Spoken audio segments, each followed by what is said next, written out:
All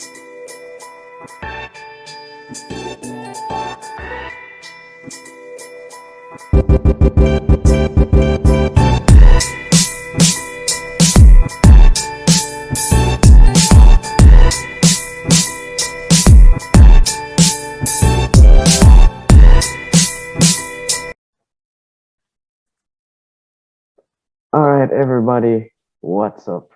This is the Business Motivation Podcast, and this is episode 13 of the podcast. Yes, the third episode of season two, actually.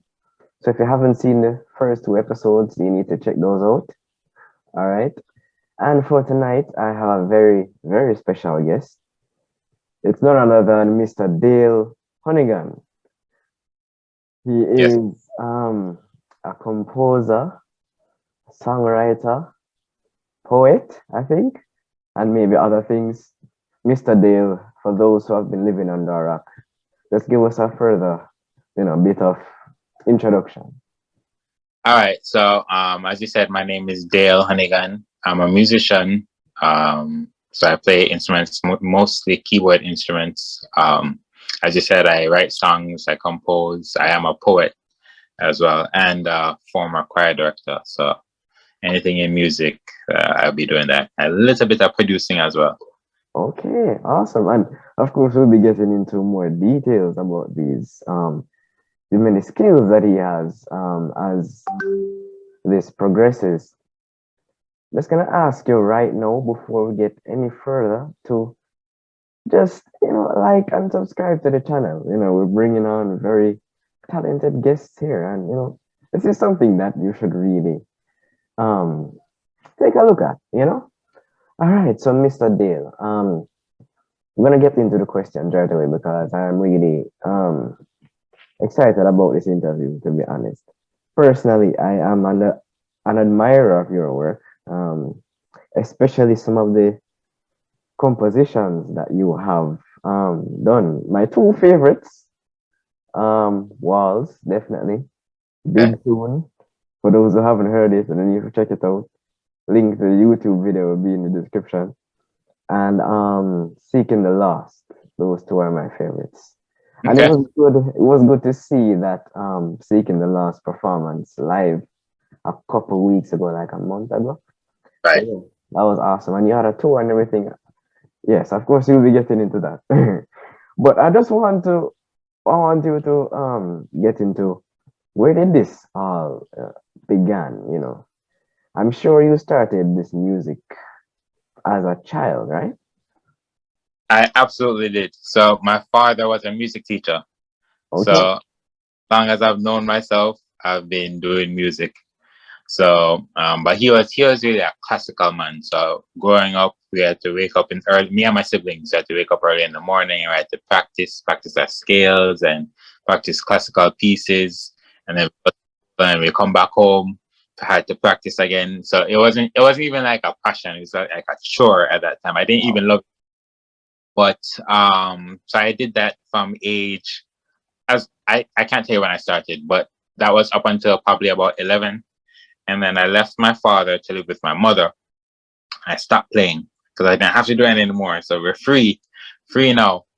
And then yeah, about 15, 16, I found a book. And the book, so like how books will have musical notes, but in this particular book, I saw something for the first time. It was so the notes are there for the songs. There's like some little praise and worship songs. But let's say if it's C, like say the chord is C, you just put C at the top as well. Or if it's G, you just put top. So I started to ignore the notes and just following that. And then I started to realize that there are certain patterns that kept repeating themselves. And that's when I really learned to play by ear. And that's fell in love with music. And you couldn't take me off of the piano. And around that time is the time in high school where you start to choose your subjects and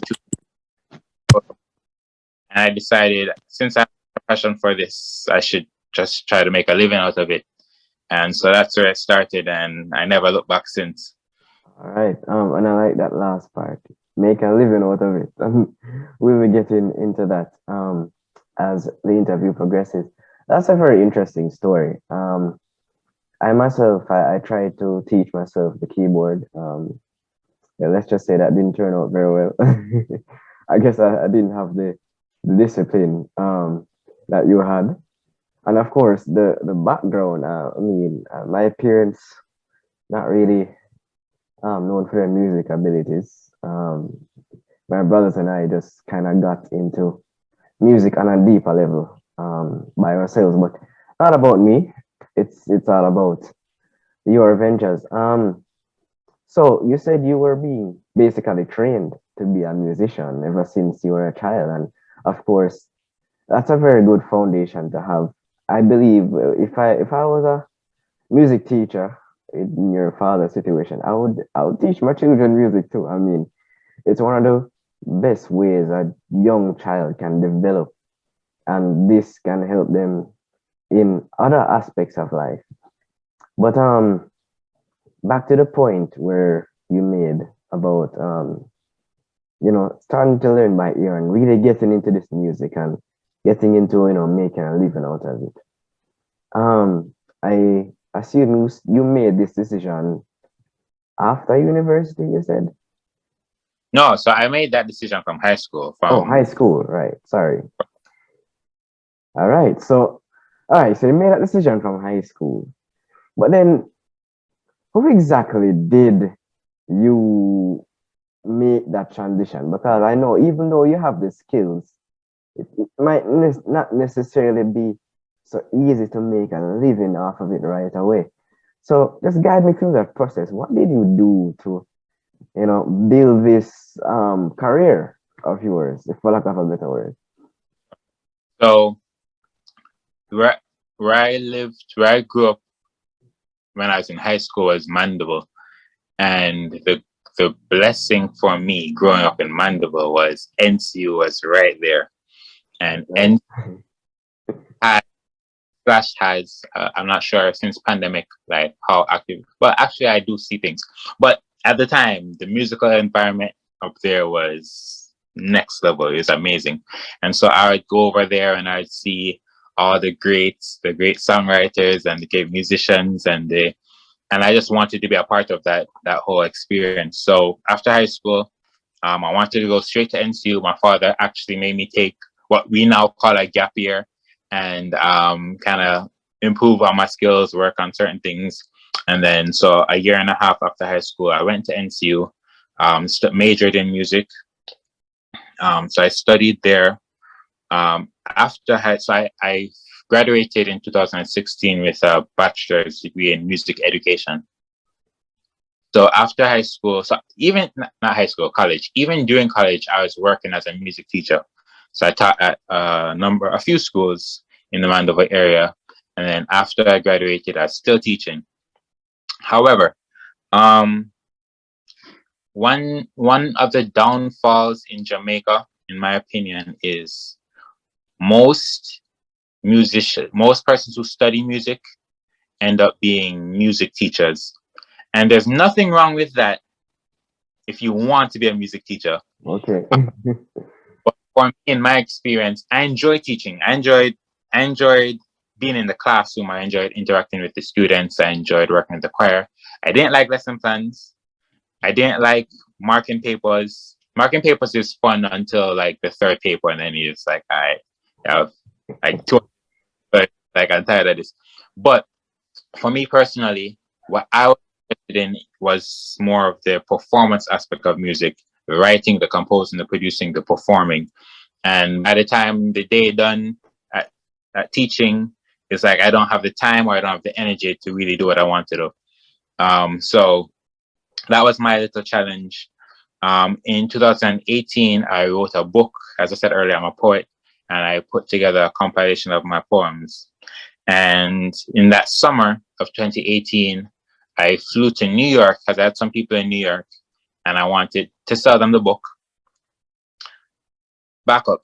Um, so all these years of me doing music, I'd always see the Adele Thomas's touring and the Humble touring, and I Okay. was as well. So that's something I always wanted to do. So once I did the book, it was like, okay, this is an opportunity. It's not quite a tour, but it's an opportunity for me to travel in the name of my art. So I went to New York and I was selling persons. But the secondary reason for me going to New York was to scope out the musical scene there, at least in the churches. Because I always felt like, for me personally, Jamaica just kind of had a limit. For me personally, it's probably not everybody's experience, and there are some opportunities, but in my experience, I always felt like there was a limit to the things I wanted to do. So when I went to New York that summer, I was scoping out the churches, scoping out the environment, seeing what it's like. And I remember one particular day where I sold a girl a book. There's a girl that went to high school with me. I hadn't seen her since high school, and so this is years later. And we met up, and I sold her the book. I remember we were in a Dunkin' Donuts. I remember exactly where we were. And after that whole encounter, I decided this is what I want to do. I want to do my art full time. I emailed my principal. I told him I'm going to resign. And I was so serious. I was like, I'm not going back to the school. Um, Now on the last Sabbath before I flew back to Jamaica, I played for a church in Brooklyn, New York. They didn't have a musician. So they told me they didn't have a musician. I told them I'm looking to come to the States. So we exchanged numbers. Flew back down to Jamaica. Um, the principal asked me to stay a month. So I went back to high school for a month, and just to make the transition for the new teacher smoother. So I was there for a month. And by the following November, I migrated to New York to take up the job offer at the church. That really launched me to here. And then since I've been here, I've been networking and, really trying to establish myself so that I could continue to sustain myself by playing music, pretty much. All right. Wow. Guys, for those of you who are really listening, he's mentioned a lot of things just now. And so you're in New York right now, right? All right. So we have yet another international episode of the Business Motivation Podcast. One of the things that he mentioned was getting out of the comfort zone of Jamaica, where he saw that there was a cap. Now, this is something that you're gonna have to do sometimes in the world of business. You have to look at your environment. I think the saying goes that a goldfish or a shark does not outgrow its environment. If you keep the goldfish in a tank, it's not gonna grow beyond a certain size. But many people who got tired of taking care of the goldfish, they would throw it out into a pond, and it would get much bigger when it's in a pond. They can grow up to like 3 feet long. I've seen some pictures. It's crazy. It's the same goldfish. So he took the big step going into New York, whole new different environment. But he took it as a duck to water. And he mentioned something very important as well. Networking. Very important, guys. And he scoped out his environment, going to the different churches and seeing how much he can fulfill a need. Turns out a church needed a musician, and he was right there. If he wasn't scoping out his environment, doing the research, that would not have happened. So these are some very powerful business tips that you can get, even from an experience like that. All right, so you sold your friend the book, and that helped to really inspire you to, take this on. But I really want to know more about your compositions and the poetry, because you say you sold a poetry book, right? Of course, we should definitely get one of those poems and demonstrate one of those poems right here, or maybe leave some links in the description for some of your poems. And I think some of them are on YouTube, right? Almost all of them. All right, great. So yes, so some of the links will be in the description. And he has his own YouTube channel and his own podcast, the To Be Honest podcast. Very good watch, guys. So the links to all those will be in the description. But tell me more about your compositions. How do you come up with these things? Because I'm hearing some of these stuff and I'm like, whoa, like, especially my all-time favorite is Walls. I really like how everything, like the background music, the track is amazing. Um, when the different vocals coming in with their different parts, and day seven, guys, just listen to day seven. Mad. What apart from that arrangement, like, how do you come up with your arrangements? Like, just run us through that briefly. All right. So, all right. The two things I mentioned. One is there's a gentleman by the name of Dr. Andrew Marshall.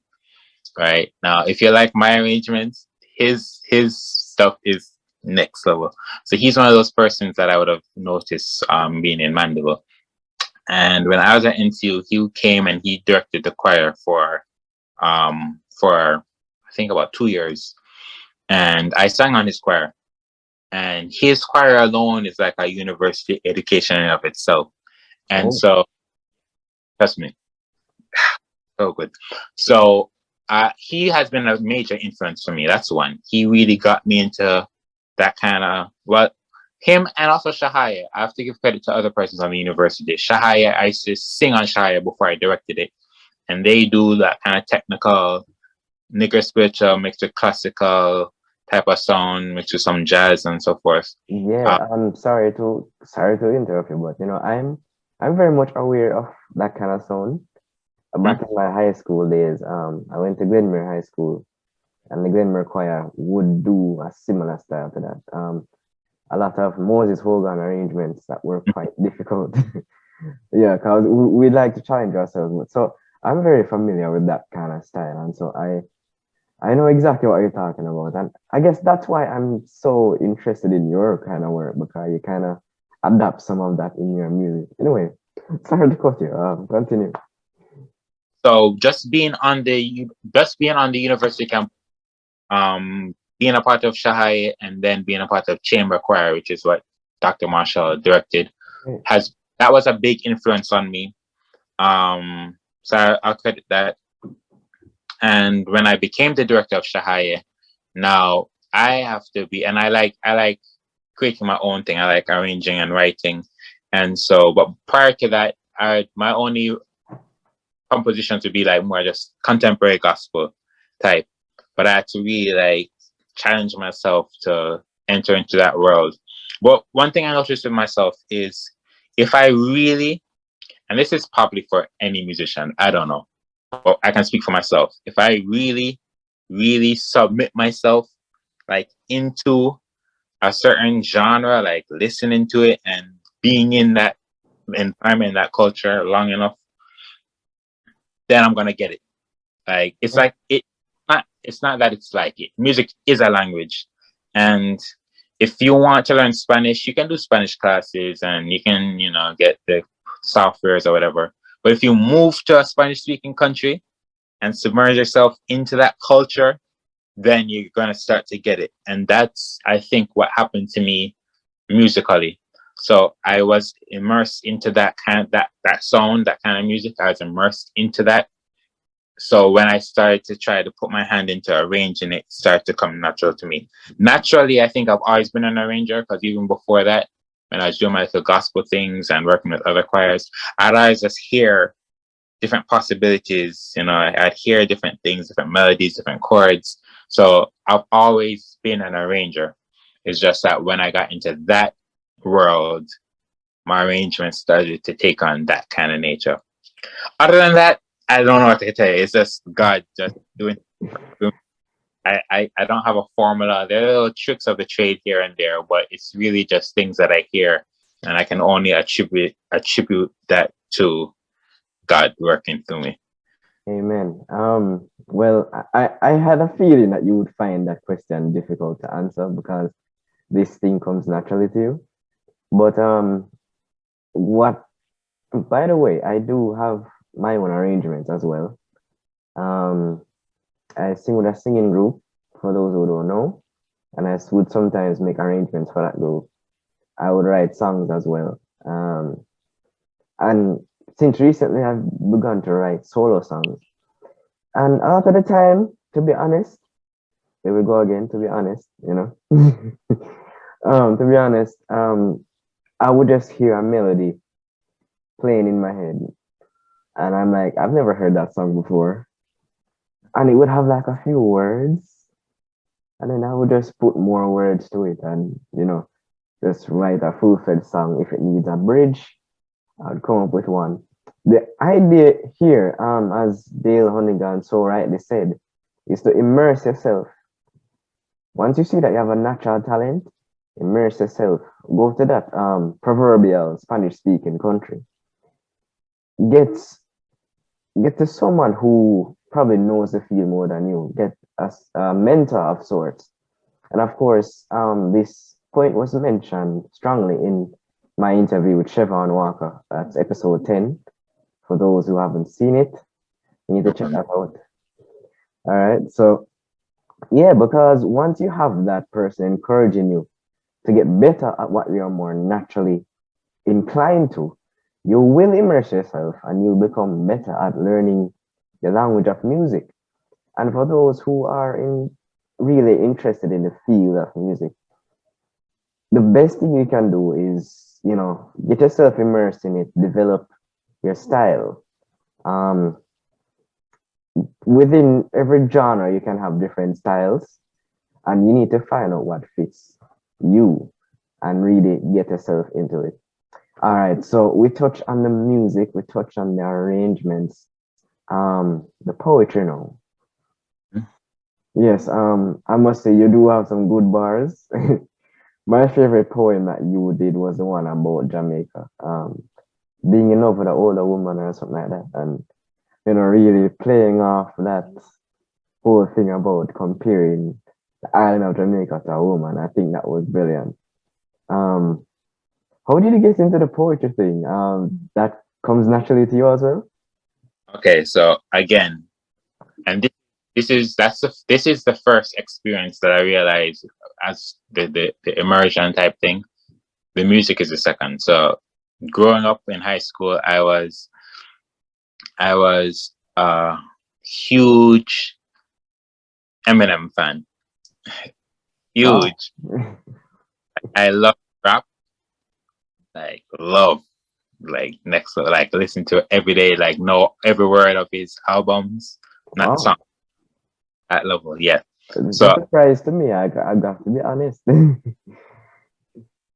so I used to listen to that every day, every day, every day, every day. Come home from school, listen, listen, listen. New album come out, listen, listen, listen. And um and I used to try to rap. I used to rap a bit in high school and thing. So I realized I had the ability to write. Um, which university, getting older, you kind of put away those things, not really doing that. It was an assignment that in a psychology class, and there are different options of what you could do. A is to do this, B to do this. One of the options was to write a poem about, I don't remember what it was about, but one of the options was to write a poem. So out of all the options, that looked, like the most fun. All right, let me try to write a poem. And I wrote the poem, and it's pretty good. It came out pretty nice, and I gave it in for my homework, and it's like, okay, I have a poem. In 2012 is when Jamaica celebrated Jamaica 50th. Right. And she was doing a program in the Mandeville Park, the graduating class, Oh, and items. And so I said that I would do a poem. I was thinking I would do the one that I did for the assignment. In hindsight, it's so good I didn't do that poem because it had nothing to do with anything that was going on in the program. It would have been horrible. But they asked me for two items. So I decided, all right, let me write another one. And that's when I wrote the one that you spoke about, The Love with the Older Woman. oh, So that poem came about.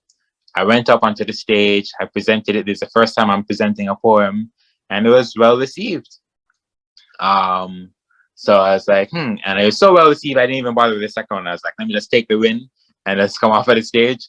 So I did that one, and I started to perform that same poem at different events.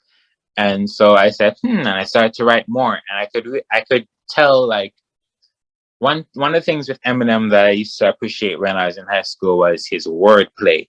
his play on the words, his puns, his similes, his metaphors, all of that.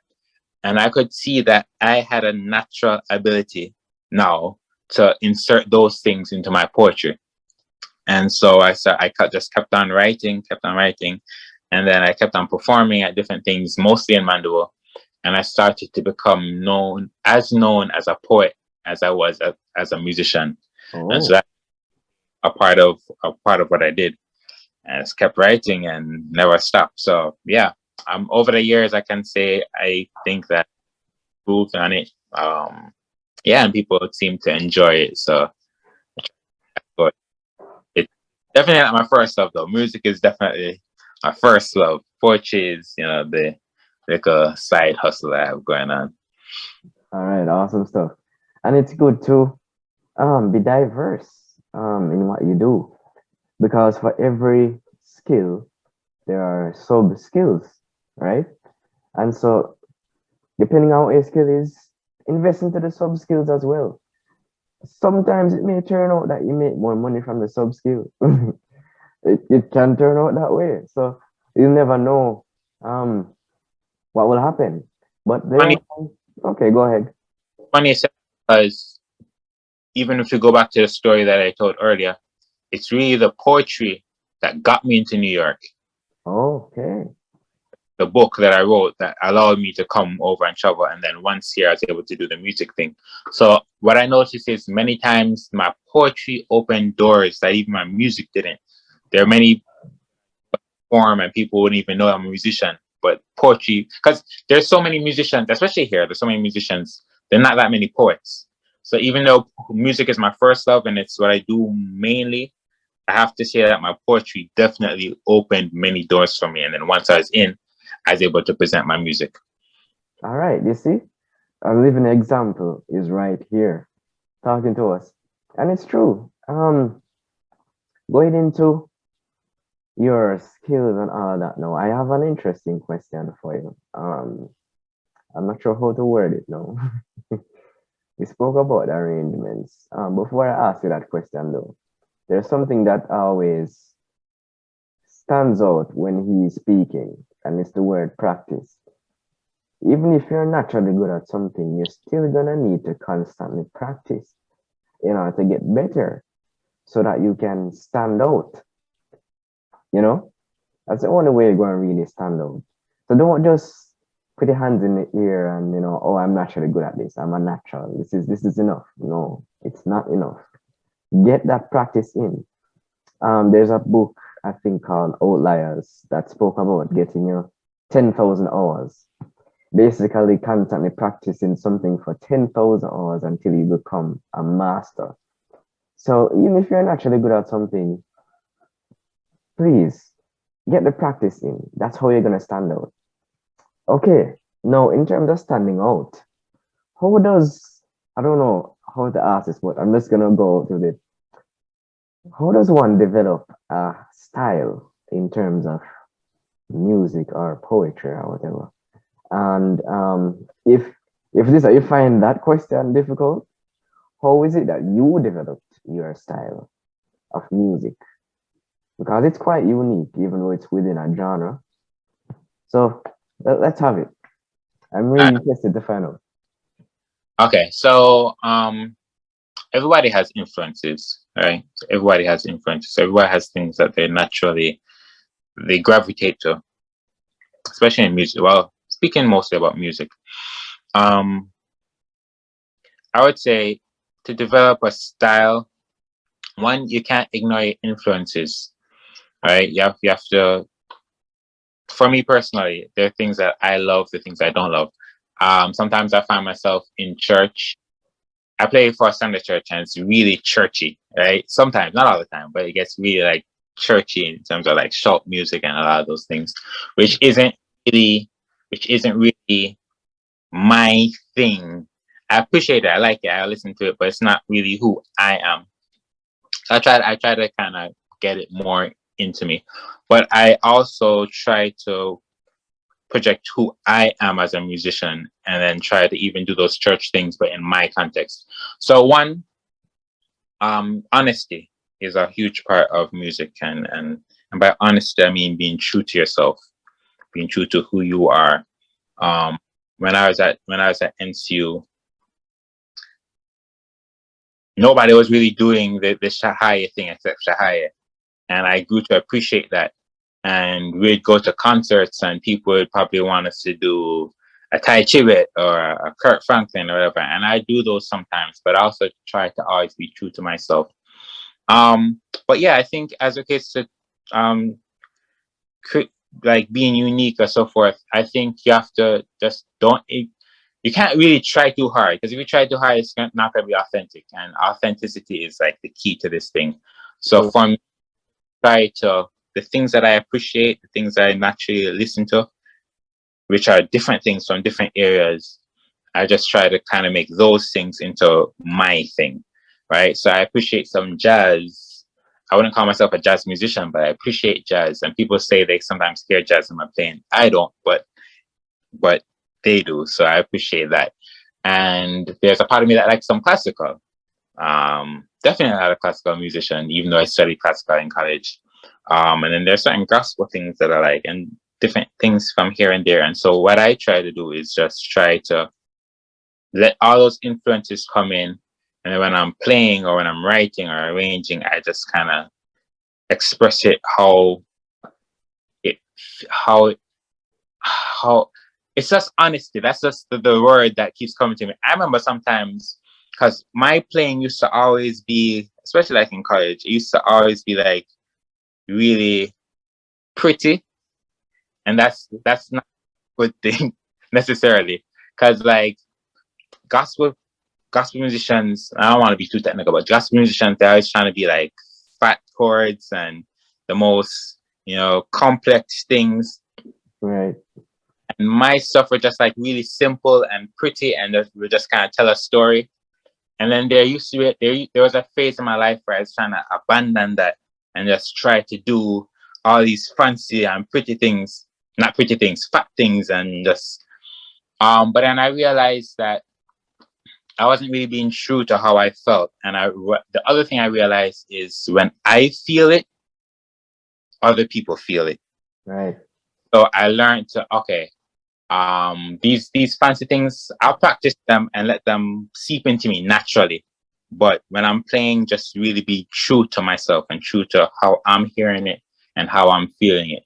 And so the advice to answer the first part of the question for persons is love what you love the types of music you love, and be true to that. Be true to that when you're presenting. And for me personally, that's what I'm doing. I'm trying to be true to those things, but I'm also trying to submit myself into other things, because I always want to grow. I always want to be expanding as a musician. And so, as I said, I'm working in a church that's really churchy, and it's not really what I grew up in. But now I have to spend my time and just spend my hours listening and submerge myself into that. So it comes back to that submerging yourself, but let those new things come out naturally when you feel them. Don't force them, because the one thing that you can't hide is inauthenticity in music. It's gonna stand out. So you just want to be authentic with everything. All right. Awesome. And he mentioned standing out. You can stand out in a wrong way, as he just mentioned. When you get those hours in, when you immerse yourself, be true to how you feel and how you want to express yourself, then that's gonna become something that you can really bring to the world of music. And have faith in yourself. Don't just give up because you're not the best composer or singer or player out there. You still, you are still you. You still have something different that you can bring to the table. And for me personally, I do want to get into um, producing my own music. I'm not the best singer out there. For those who don't know, I sing bass for my group. I don't really sing other things often, but I'm really starting to get the practice, and I've begun to sing solo since the other day.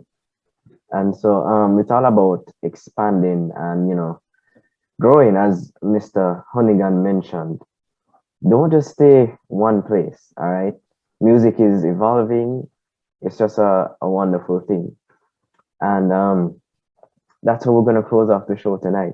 He has said so much, and I hope you've really begun to take his words of advice for those who are coming into the music sphere.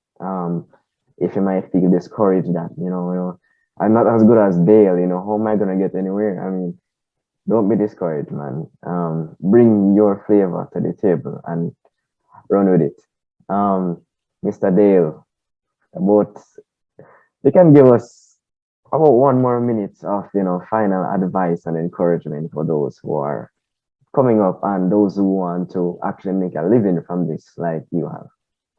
All right. So in answering that, as you're saying that, one experience just came back to me, and it happened at the same event that you witnessed the Seeking the Lost live. Um, they asked me to do a piano solo on the spot. Oh yeah, I saw that. Yeah. Played that thing in a while, and that again is one of those pretty arrangements of mine.